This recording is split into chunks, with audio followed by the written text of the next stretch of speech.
سلام، به تلپاتی خوش اومدی. من امیر مهدی ام. این قسمت 4 دوره پایتون مقدماتیه و میخوایم تبدیل دیتا تایپ ها به همدیگر یاد بگیریم. پس برو بریم.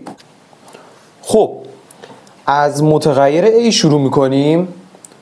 در واقع متغیر A یه دونه رشته داخلش داره. من میخوام روی محاسبات کنم. آخه وقتی اینپوت میگیریم به صورت رشته میاد، پس این جلوتر به دردمون میخوره. خب برای این کار میگم A برابر با اینت A.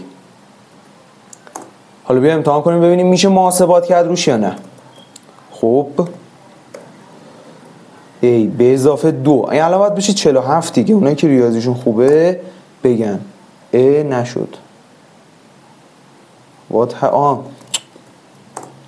47 این داره عین بنز کار میکنه. حالا یه وقت با قیمت سر و کار دارم و نیاز به اعشار دارم، میخوام اینتیجرمو تبدیل کنم به فلوت.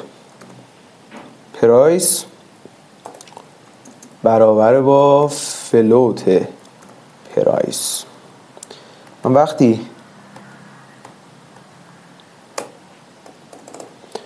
اینو پرینتش میکنم باید به من یک رقم اعشار بده. بله داد. خب حالا یه کاربرد دیگه. من داخل متغیر استرینگ یه عدد دارم، میخوام اینو تبدیل کنم به رشته به هر دلیلی. هیچ کاری نداره، روش همون روش قبلی. کاری که میکنم اینه استرینگ برابر با استیار شده یه استرینگ. حالا بیا پرینت کن. دردسر شدی متغیر پرایس برامون. خب استرینگ این الان باید احتمالاً سینگل کوتیشن بذاره اطراف این 1 2 3 4 ما. نذاشت. یه امتحانی کنیم، بیاید با یه عددی جمعش کنیم ببینیم چی میشه. حالا باید ارور بده چون دیگه عدد نیست. ارور داد. پس معلومه ما تبدیلش کردیم به رشته. اما کار همینجا تموم نمیشه. یه وقت هست ما توی دیتا تایپی مثل تاپل میخوایم تغییرات ایجاد کنیم دیگه. برای این کار باید بیایم اینو تبدیلش کنیم به لیست مثلا. حالا که تبدیل شده به این، احتمالاً باید بتونم بهش یه سری مقادیری رو اپند کنم. مثلا میخوام بهش مقدار تا چند داره، میخوام مقدار 5 هم بهش اپند کنم. بعد پرینتش کنم ببینم پرایس رو من یه بار پاک کنم. هی با پرینت قاطی میشه، پیر کرد ما رو.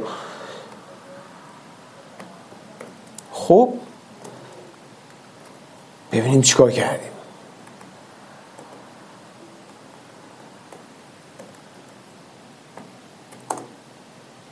5 هم اضافه شد در حالی که ما نمیتونستیم توی تاپل تغییرات ایجاد کنیم. پس دیتا تایپ رو عوض کردیم. حالا میتونیم این کارا رو بکنیم. اما من یه مشکلی اینجا میبینم.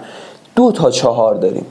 من نمیخوام 2 تا 4 داشته باشم، میخوام از هر عدد فقط یه دونه داشته باشم. بیا یه کار باحال کنیم، از مجموعه ها کمک بگیریم. مجموعه ها داخلشون تکرار ندارن. پس تاپل تست رو میایم تبدیلش میکنیم به مجموعه.